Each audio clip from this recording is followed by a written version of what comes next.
Why are we not first focusing on the people that actually live here? Why is it not being handled state-wise first? Why do we have a national guard if all we are going to do is rely on the federal government? The federal government is not our freaking daddies. Right. All right. And I'm done sitting there being like, oh, well, we need to call on them. Oh, we need more funds. No. We need to come together as a community. That is why we pay our damn taxes and say, no, our taxes are not going to a brand new stadium. Our taxes are going to fix this issue. Hey, thanks for cruising back in. That's Jay. I'm Wade. This is Jadecast. And today we are kind of introducing something a little special. One of us is going to bring a topic to talk about from now on. Today we're starting off. It's going to be my topic. And then the other person is going to have kind of no idea, no research, and is just going to have to kind of string along and deal Answer with on it. the fly. Absolutely. Burn. Yes. Yeah. Maybe completely change my mind, or hey, maybe my opinion was actually correct. I'll Yeah. be completely ignorant on the fact, and let's see what we can actually learn from the situation. So today I wanted to talk about kind of a hotbed issue, and that's going to be immigration problems, right? Okay. Now, immigration problems stemming from American and European philosophy or philanthropy Okay. in Africa. Okay. Okay. Specifically So, meaning like African immigration into American and European countries. absolutely. Okay. Yeah. So, what's going on in France? What's going on in Sweden? Stuff like that. So, basically, there's going to be European countries like Russia, France. I know that there's a couple others. Certainly not Italy. Guys. Prime Minister there, she lit France up really bad for kind of what we're going to get into talking about today. Nice. Printing off money and then demanding 50% of the resources back from the country that they Yep. printed money for. So basically, I kind of want to know. I have kind of really four areas that I want to concentrate on. Okay.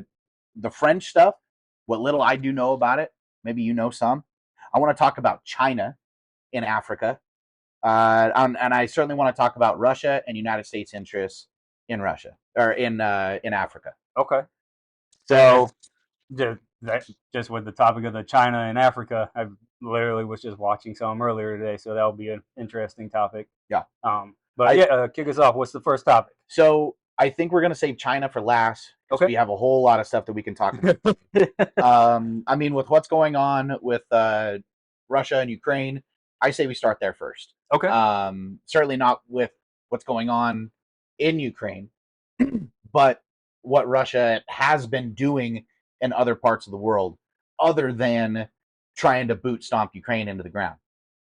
So, is this pertaining to immigration? So this is problems, right? Okay. That stem. So basically, a country is investing money and demanding resources back, right? Okay. Into these third world, very poor African countries, and then those problems that these big, first world countries are causing there are causing all of this immigration, right? You kind of see where I'm going with this. So Russia, so because they are requesting essentially the resource, it is causing an influx of them to immigrate to that country that is requesting the resource. not necessarily just to the country that's requesting the resource, but just getting out because the situation there has been made unlivable. Gotcha. Right.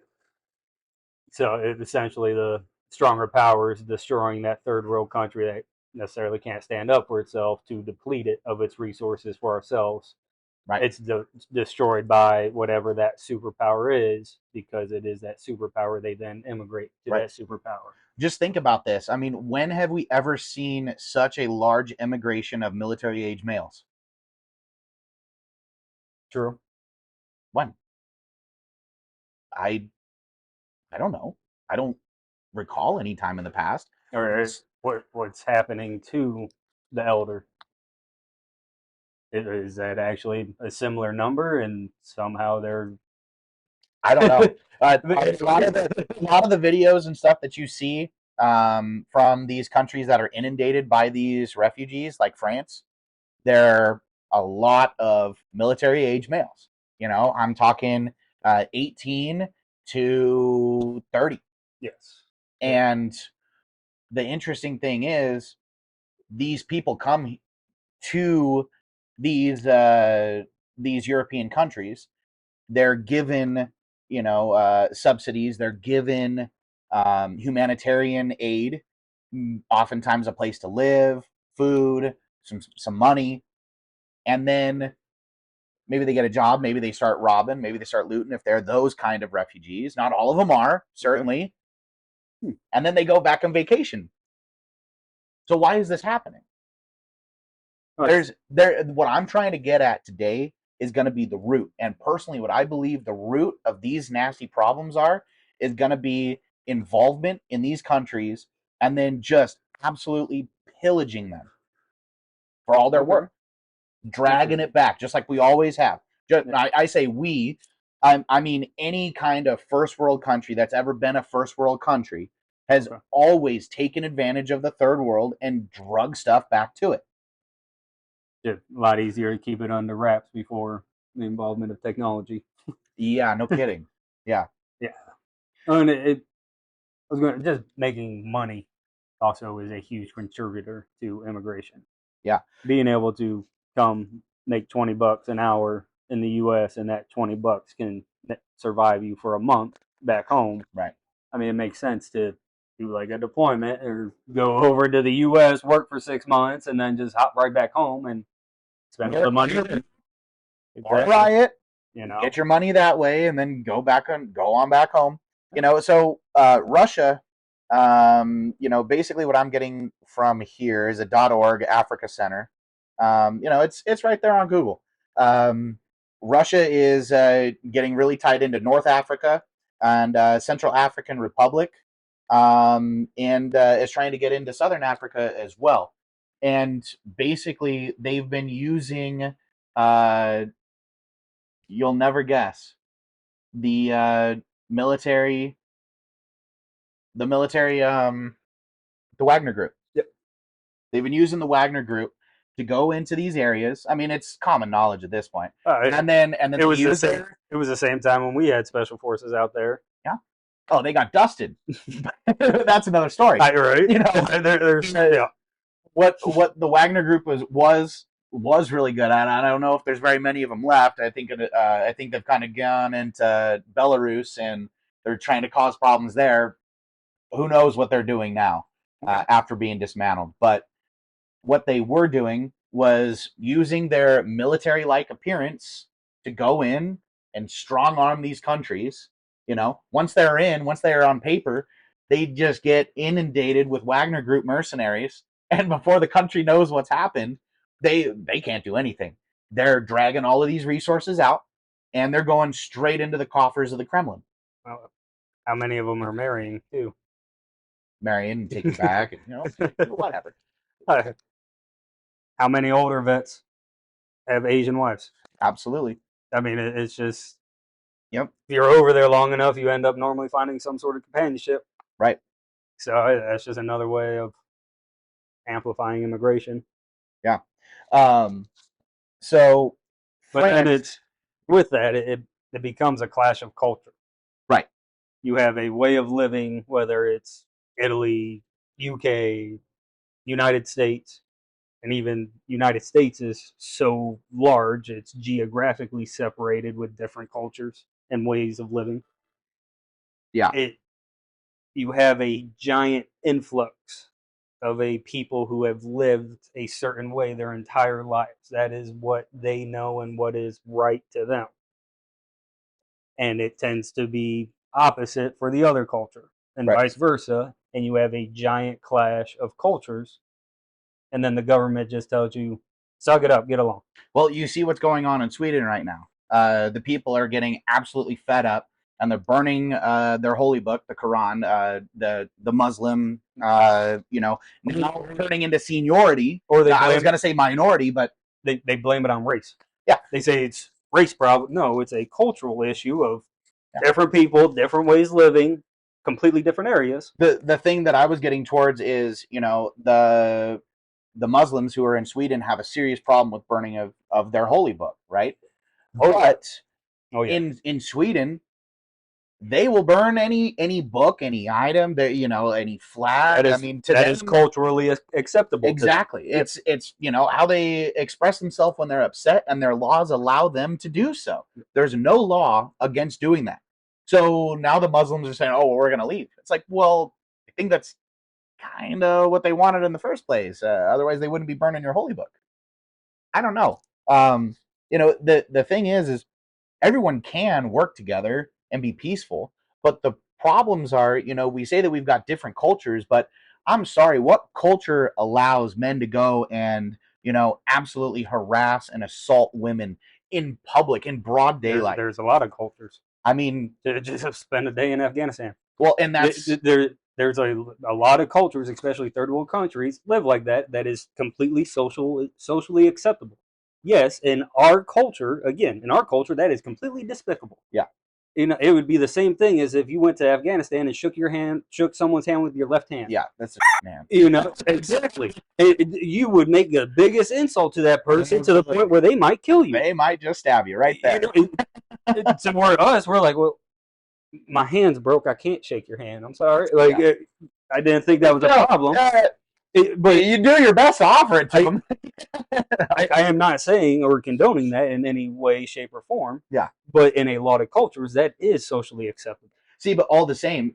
But the problem is they then migrate to a place where that is not acceptable at all and expect that place to change and then accept their culture. It would be like me going to Mexico and expecting them to speak English. Right. Or like us going to Afghanistan and then demanding that they shake with our left hand. Exactly. It's even if our hand is broken, we will try our best to be with their culture, do what their culture does. One could be absolutely shattered. We try to absorb into that culture. That culture has been established because of geographical priorities. Right. It has worked. It has thrived. There is a reason why you want to go there. As soon as you try to change that, again, change is good to some extent. We need to understand, though, these differences of this works here.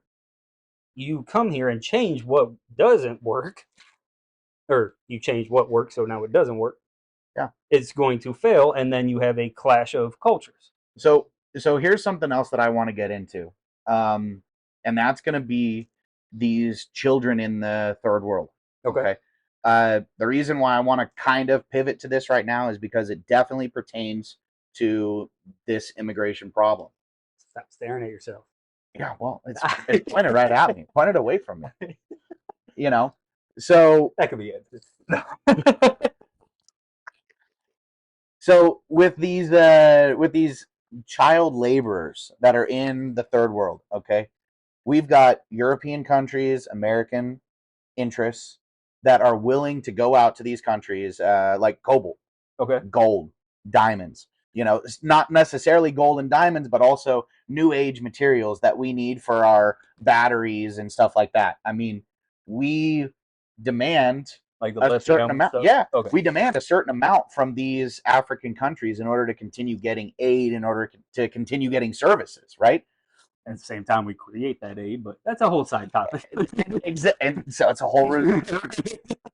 The part that I'm getting to, though, is these countries are oftentimes so poor that the only way for a family to survive is to send the child off and get working when they're very, very young.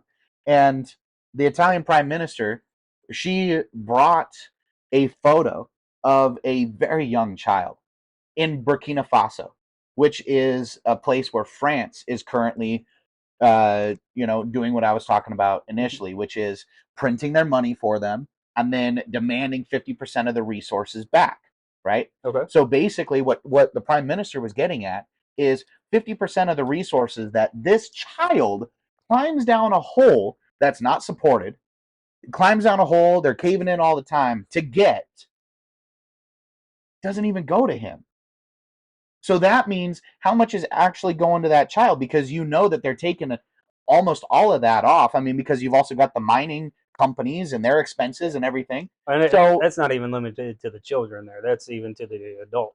well, but the reason why I'm focusing on adults right now is because I'm sorry, on children, is because they are now forced to grow up way sooner.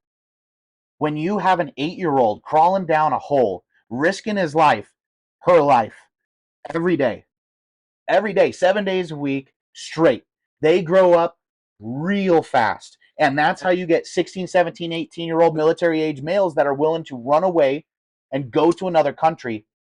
But that's, and again, though, this also falls down to a cultural issue. Let's take Africa, for example. Okay. The small tribes, population of 20.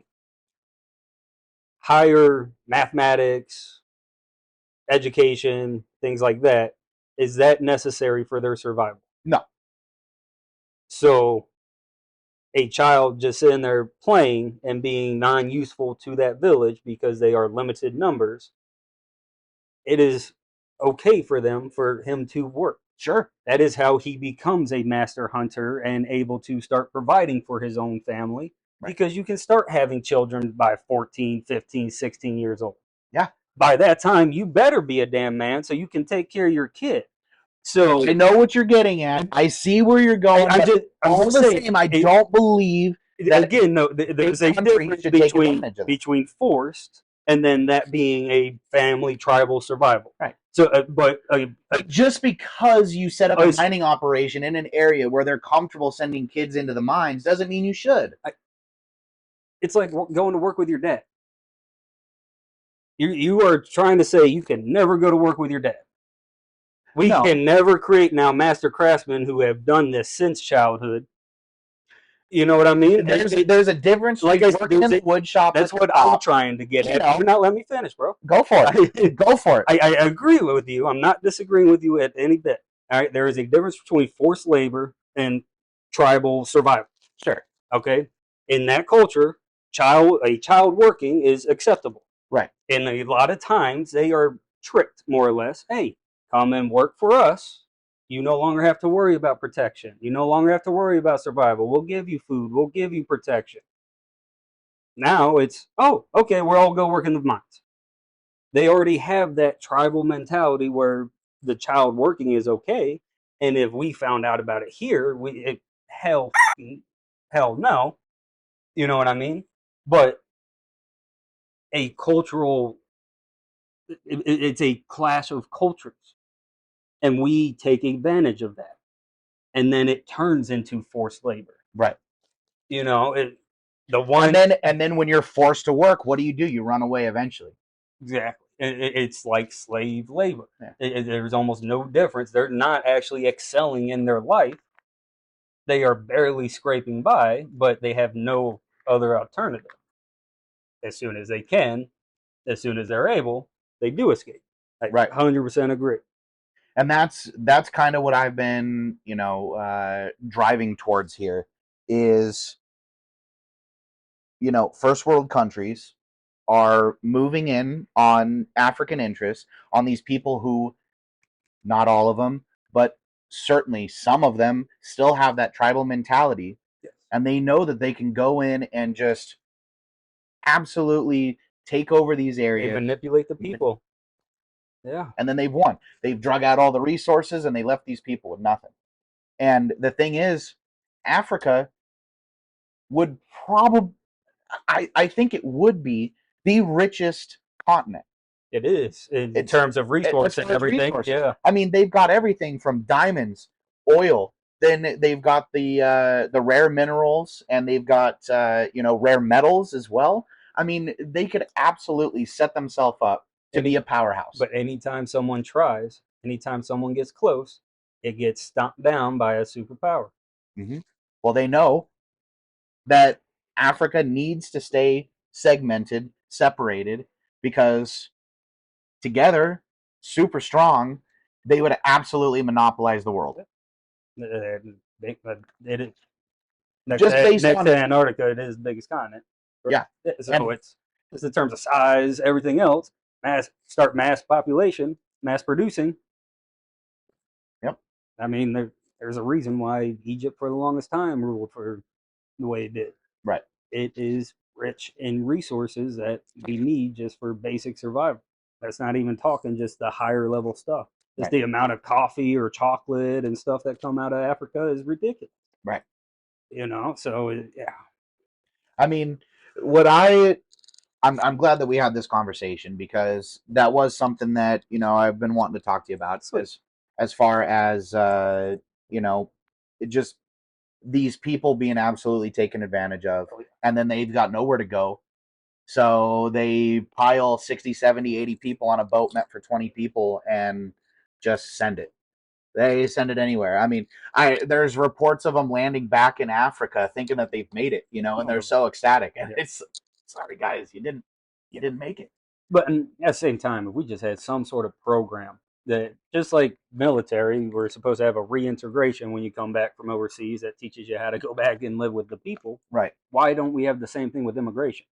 Hey, you're going, oh, where is your final destination? New York City.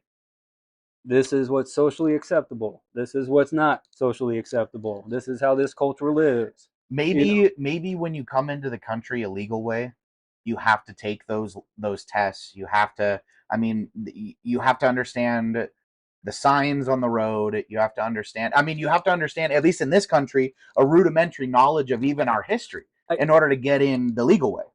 But does that at all teach you how to get, if you move to Las Vegas, would you also be able to talk with the people?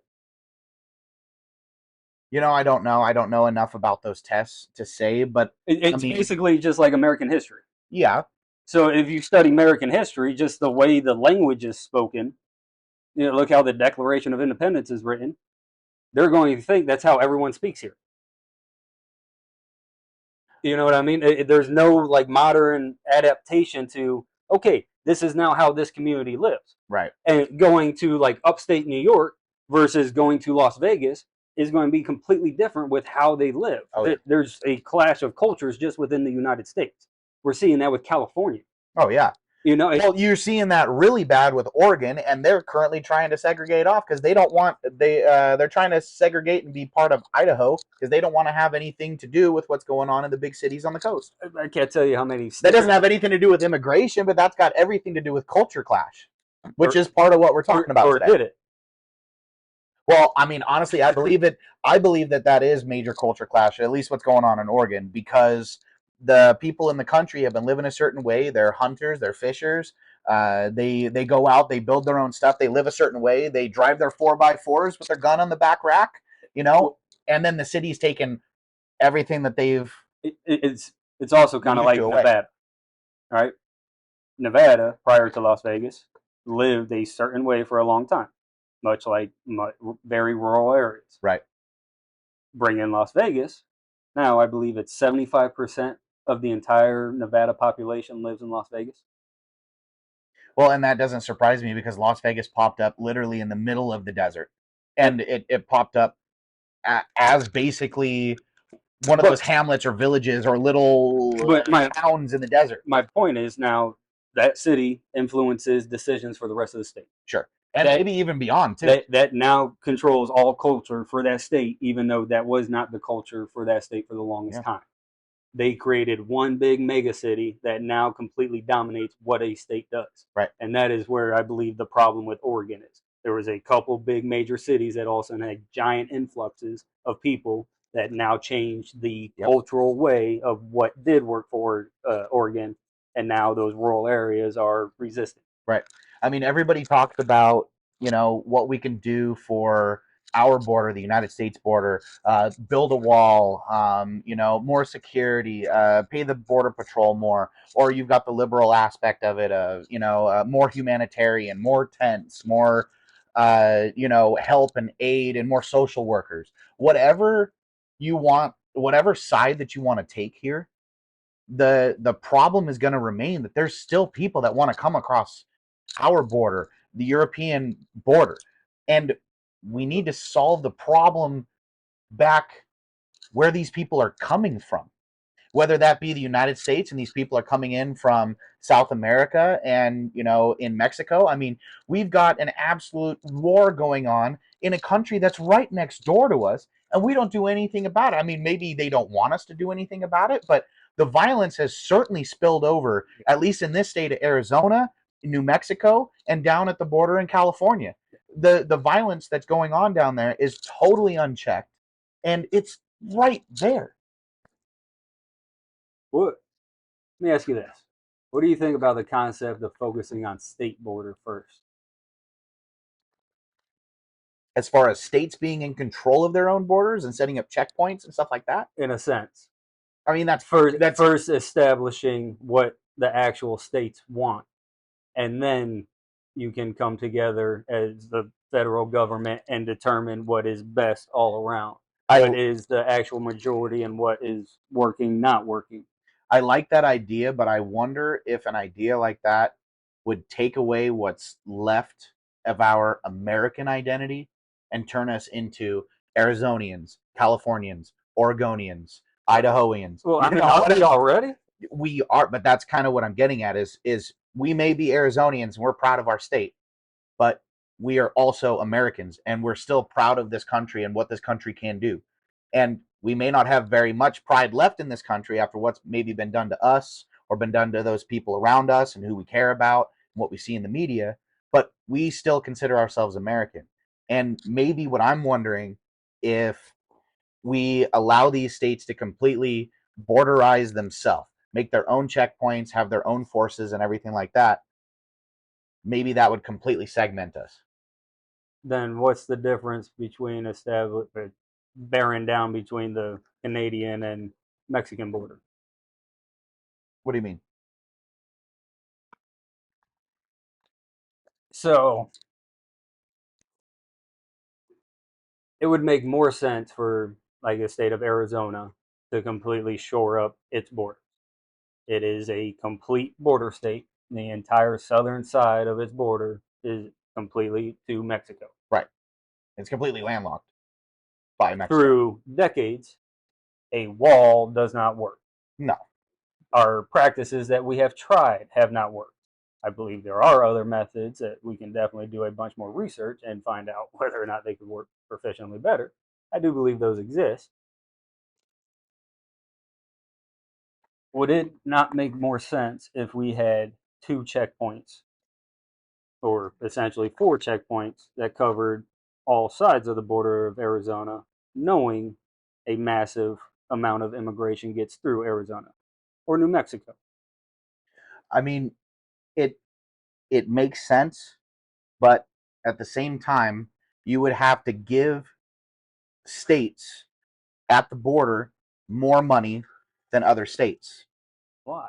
Because they're gonna, I mean, the thing is, why are we relying so heavily on the federal government? Well, here's the thing though, right? States in the middle of this country are allowed to focus their resources on other stuff, like parks and stuff like that for the community, beautifying themselves. When we have a similar, funding from the federal government to the state, now we have to spend more of that money on border security and less of it on beautification and progression and I stuff like understand that. but again, why are we relying so heavily on the federal government? You are saying this is such a threat to Arizonians. It is right in our backyard, right in our back door.